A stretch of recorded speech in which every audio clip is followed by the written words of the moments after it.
This is the part that actually matters, what people are charging and what they are earning using Fable 5 right now. Real business models, real pricing tiers, real positioning. No theory. Start with content. A full day of traditional video production compresses down to a 2 to 3 hour setup and a 45-minute autonomous run. Solo creators running this are earning $5,000 to $9,000 a month. Mature multi-channel operators are pulling $39,000 to $41,000. On YouTube, the move is targeting high RPM niches, finance, business, technology, running $8 to $20 RPM against a standard 3 to 8. On TikTok.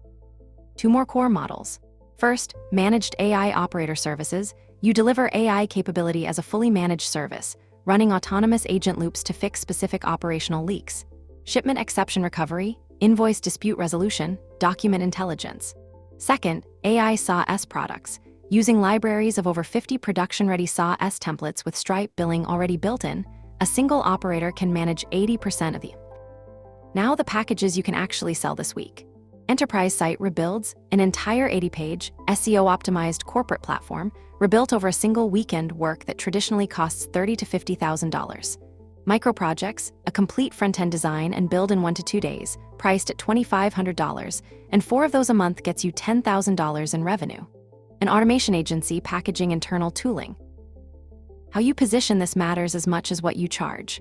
First, sell the result and the report, not the technology. Clients get outcomes and performance reports. They never see API keys, token limits, or model routing. Second, use interactive prototyping as your sales hook. Instead of static wireframes, build a playable, browser-based simulation the prospect can interact with minutes into the first call, a 3D city logistics dashboard, for example. None of this is profitable without margin discipline. This is the same 10-80-10 system from the cost playbook, but here's the difference between a project making money or losing it. 10% of your Fable 5 spend goes to planning, architecture, edge cases, schema decisions.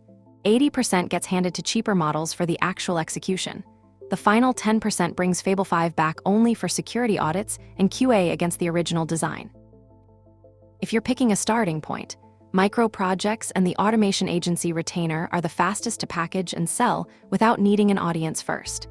The Faceless media model is the strongest fit if you're already building channels.